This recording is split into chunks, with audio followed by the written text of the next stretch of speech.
Hi dears, welcome to Aegon learning. മക്കളെ, നമ്മുടെ second ടേമിന് ഏറ്റവും കൂടുതൽ ചോദിക്കുന്ന രണ്ട് ആശയമാണ് ദോഹയും മറ്റൊന്ന് ഇസ്ബാരിഷ്മെ എന്ന കവിതയുടെ ആശയവും. അപ്പോൾ നമുക്ക് ഈ ദോഹയുടെ ആശയമാണ് നമ്മൾ ഇന്ന് ഡിസ്കസ് ചെയ്യുന്നത്. നമ്മുടെ ഫസ്റ്റ് ദോഹ, ബഡാ ഹുവാ തോ ക്യാ ഹുവാ, ജैसे पेड़ खजूर पंदी को छाया नहीं फल लगे अधिदूर. അല്ലേ, എന്താണ് ഈ ദോഹയിൽ പറയുന്നത്? കബീർദാസിന്റെ ദോഹയാണ്. വലുതായത് കൊണ്ട് എന്താണല്ലേ കാര്യം? ജേസെ പേട് ഖജൂർ, പേട് ഖജൂറിനെ പോലെ വളർന്നത് കൊണ്ട് ഒരു കാര്യവുമില്ല. എന്താണ് പേട് ഖജൂറിനെ പോലെ എന്ന് പറഞ്ഞത്? അതെന്ത് നൽകുന്നില്ല? പന്തിക്കോ ഛായ നഹി, അല്ലെ, യാത്രക്കാരനെ തണല് നൽകുന്നില്ല. ഫല് ലഗെ അതിദൂർ, ഇനി അതിൻ്റെ പഴങ്ങളാകട്ടെ അതും അതിദൂരെയാണ്. അതുപോലെ നമ്മൾ എന്താകരുത്, നമ്മൾ മുതിർന്നത് കൊണ്ട് മാത്രം വലുതായി എന്ന് പറയാൻ പറ്റില്ല. അപ്പം അങ്ങനെ ഒരു കുടുംബത്തിനോ വീടിനോ ഒന്നും ഉപയോഗപ്പെടാത്തവരെ കുറിച്ചാണ് ഇവിടെ കബീർദാസ് പറയുന്നത്. മറ്റുള്ളവർക്കൊരു പ്രയോജനവും ഇല്ലാത്തവരെ കൊണ്ട് പേട് ഖജൂറിനെ പോലെയാണ് അവർ എന്നാണ് പറയുന്നത്. ഒരു ഗുണവും ഇല്ല. നോക്കൂ, ഈ ദോഹയുടെ ആശയം, ഇസ് ദോഹേമേ, ഈ രണ്ട് വരി നൽകിയിട്ടാണ് നിങ്ങളോട് ആശയം എഴുതാൻ പറയുന്നത് എന്നുണ്ടെങ്കിൽ നിങ്ങൾ ഇതുപോലെ എഴുതണം. ഇസ് ദോഹേമേ കബീർദാസ് കഹത്തെ ഹേ, ഈ ദോഹയിൽ കബീർദാസ് പറയുന്നു कि खजूर पेड़ के समान बड़े होने से, खजूर പേടിനെ പോലെ വലുതായതുകൊണ്ട് कोई लाभ नहीं है, ഒരു കാര്യവുമില്ല. खजूर का पेड़ बहुत ही ऊंचा है, ഖജൂറിന്റെ പേട് എങ്ങനെയാണ്? ബഹുത് ഹി ഊഞ്ചാ ഹെ, വളരെ ഉയർന്നതാണ്. ലേക്കിൻ ഇസ്സെ യാത്രിയോ കാ ഛായ നഹി മിൽത്തി, ഇതിനെ കൊണ്ട് എന്തില്ല? യാത്രി എന്ന് പറയുന്നത് ആരാ? യാത്രക്കാരനെ. ഛായ, തണൽ. നഹി മിൽത്തി, തണൽ ലഭിക്കുന്നില്ല. നഹി മിൽത്തി എന്ന് പറഞ്ഞാൽ ലഭിക്കുന്നില്ല.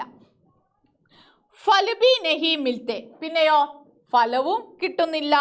ഉസീ പ്രകാർ മാനവ് ജിത്തനെ ബഡേ ഹോനെ പർ ബി, അതുപോലെ മനുഷ്യൻ എത്രയോ വളർന്നു എന്ന് പറയുന്നത് കൊണ്ട് കാര്യമില്ല.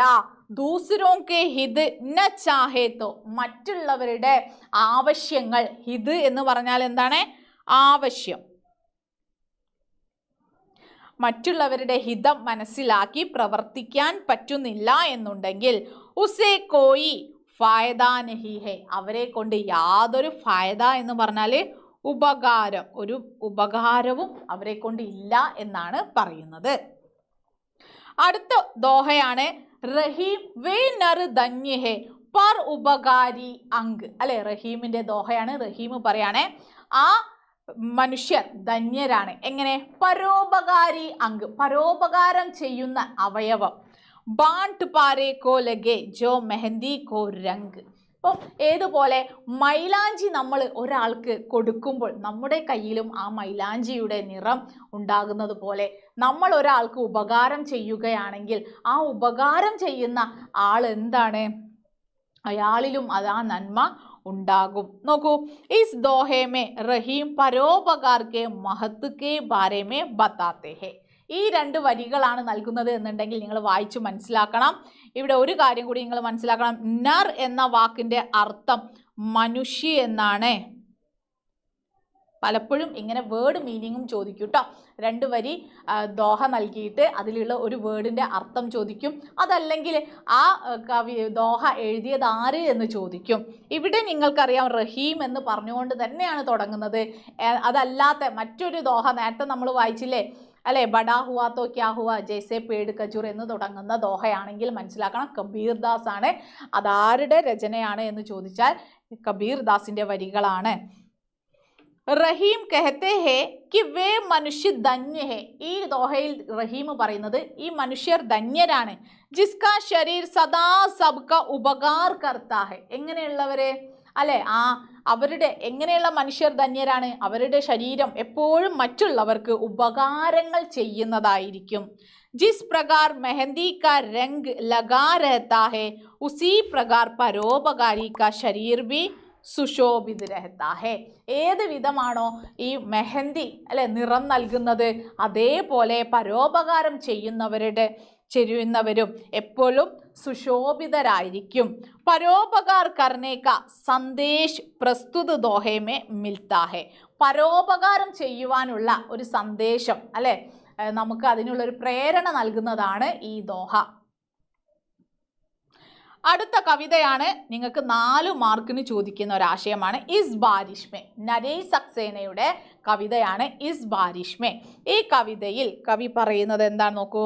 ഹിന്ദിക്ക് പ്രസിദ്ധ കവി ശ്രീ നരേഷ് സക്സേന की സന്ദേശാത്മക കവിത ഹെ. അല്ലെ, നമുക്കൊരു സന്ദേശം നൽകുന്ന, ഒരു മെസ്സേജ് നൽകുന്ന കവിതയാണ് ഇസ് ബാരിഷ് മേ. इस कविता में कवि जमींदार द्वारा अपना जमीन छीन लेने के बाद की किसानों की हालत बताते हैं. ഈ കവിതയിൽ പ്രധാനമായും കർഷകരുടെ അവസ്ഥയെ കുറിച്ചാണ് ഇതിൽ അല്ലെ പറയുന്നത്. അപ്പൊ ഈ കവിതയിൽ പറയുന്നത് എന്താണ്? ജമീന്ദാർ ദ്വാര, ജമീന്ദാർ എന്ന് പറഞ്ഞാൽ ഭൂവുടമ, ഭൂവുടമയിലൂടെ അപ്ന ജമീൻ, തൻ്റെ ഭൂമി, ചീൻ ലേനെ കെ ബാദ്, ചീൻ ലേന എന്ന് പറഞ്ഞാൽ തട്ടിയെടുക്കുക എന്നാണ് അർത്ഥം. തട്ടിയെടുത്ത കിസാനോ കി ഹാലത്ത് ബത്താത്തെ ഹെ, കിസാൻ കർഷകരുടെ അവസ്ഥയാണ് പറയുന്നത്.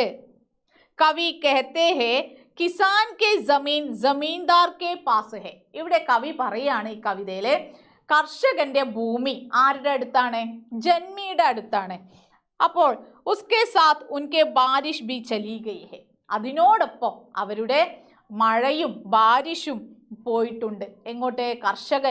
കർഷകന്റെ കയ്യിൽ നിന്ന് ആ ഭൂമി ജമീന്ദാർ തിരിച്ചെടുത്തതോടുകൂടി ആ മഴയും ആരുടേതാണ്? ഇപ്പോൾ ജമീന്ദാറിൻ്റെതാണ്. ആസ്മാൻ മേ ജോ ബാദൽ ഹെ വഹ് ജമീന്ദാർ കാ ഹെ. ഇപ്പോൾ ആകാശത്തിലുള്ള ആ മേഘമില്ലേ, അത് ആരുടേതാണെന്നാ പറയുന്നത്? അതും ജമീന്ദാറിൻ്റെതാണ്. കിസാൻ കഹത്തെ ഹെ കിസ്കെ പാസ് ഹെ മേരെ ജമീൻ മേരെ ബാരിഷ് കജരിമല്ല. അപ്പോൾ ഈ കവിതയിൽ കർഷകൻ പറയുന്നുണ്ട് എന്താണ്? ആരുടെ അടുത്താണോ എൻ്റെ ഭൂമി, അവരുടെ അടുത്ത് തന്നെയാണ് എൻ്റെ മഴയും. എൻ്റെ കജരിമല്ല എന്ന് പറയുന്നത് ഒരു രാഗമാണ്. എൻ്റെ ആർദ്ര നക്ഷത്ര, എൻ്റെ തിരുവാതിര, തോത്തെ, എൻ്റെ തത്ത, ബൈൽ, കാള, സബ് ഉൻകെ പാസ് ഹെ, ഒക്കെ ഇപ്പോൾ അവരുടേത് തന്നെയാണ്. എനിക്ക് ഭൂമി ഇല്ലാത്തതുകൊണ്ട് എനിക്ക് കൃഷിയില്ല, കൃഷിയില്ലാത്തതുകൊണ്ട് തന്നെ എനിക്കിപ്പോൾ എന്തില്ല? കാളയില്ല, തത്തയില്ല, ആ വയലിലെ പെയ്തിറങ്ങേണ്ട മഴയും എനിക്കില്ല എന്ന് കർഷകൻ പറയുന്നു. കിസാൻ കെ ജിന്ദഗി മേ ജോ ജൂട്ടി പ്രതീക്ഷ ഹെ വഹ് ബി നഷ്ട ഹുവാ ഹെ. അപ്പോൾ ഈ കവിതയിലൂടെ നമുക്ക് നൽകുന്നത് എന്താണ്? കിസാന്റെ, കർഷകന്റെ ഒരു ജിന്ദഗിമേ, ജീവിതത്തിലുള്ള ഒരു ജൂട്ടി പ്രതീക്ഷ, പൊള്ളയായ പ്രതീക്ഷയുണ്ട്. എന്താണ്? അടുത്ത കൃഷിയിൽ എനിക്ക് എന്ത് ചെയ്യാൻ പറ്റും? എൻ്റെ എല്ലാ പ്രശ്നങ്ങളും തീരും. അടുത്ത വിളവോടുകൂടി എൻ്റെ എല്ലാ പ്രശ്നങ്ങളും എനിക്ക് തീർക്കാൻ പറ്റും, എല്ലാ കടവും എനിക്ക് തിരിച്ചടയ്ക്കാൻ പറ്റും എന്ന ആ ഒരു ജീവിതത്തിലുള്ള ഒരു പ്രതീക്ഷയില്ലേ, എല്ലാ പ്രശ്നങ്ങളും തീരും എന്ന ആ ഒരു പ്രതീക്ഷയാണ് ഇവിടെ നഷ്ടപ്പെട്ടിരിക്കുന്നത് എന്നാണ് കവിതയിൽ പറയുന്നത്. അപ്പോൾ ഈ കവിതയുടെ ഇപ്പം നമ്മൾ ഡിസ്കസ് ചെയ്ത 3 ആശയവും നിങ്ങൾ നന്നായി പഠിച്ചിരിക്കണം എക്സാമിലേക്ക്. ഈ എപ്പോഴും 2 ആശയം ചോദിക്കുന്നതാണ്. അപ്പോൾ നിങ്ങൾ വിചാരിക്കേണ്ട ഇപ്പം നമ്മൾ ഡിസ്കസ് ചെയ്തിരുന്ന ഒരു ആശയമാണോ വരിക? അല്ല, 2 ആശയമായിട്ട് തന്നെ ചോദിച്ചിട്ടുണ്ട്. ഇനി അതല്ലെങ്കിൽ നമ്മുടെ കവിതയിൽ നിന്ന് വരുന്ന 1 വേർഡ് ക്വസ്റ്റ്യനോ 2 മാർക്കിൻ്റെ ക്വസ്റ്റ്യനും കറക്റ്റായിട്ട് ആൻസർ ചെയ്യാനും നമ്മൾ ഈ ആശയം നന്നായിട്ട് അർത്ഥം മനസ്സിലാക്കി പഠിച്ചാൽ നിങ്ങൾക്ക് സാധിക്കും. അപ്പോൾ ഇതുപോലുള്ള ചാപ്റ്റേഴ്സിൻ്റെ ക്വസ്റ്റ്യൻ ആൻസേഴ്സ് ഇനി നമ്മൾ വരുന്ന നമ്മുടെ ലൈവുകളിൽ ഡിസ്കസ് ചെയ്യുന്നതാണ്. അപ്പോൾ നമ്മുടെ ലൈവുകൾ മിസ് ചെയ്യാതെ കാണുക. ഇതുപോലുള്ള വീഡിയോസിനായിട്ട് ചാനൽ സബ്സ്ക്രൈബ് ചെയ്യുക, ലൈക്ക് ചെയ്യുക. അപ്പോൾ നമുക്ക് വീണ്ടും കാണാം. ബൈ.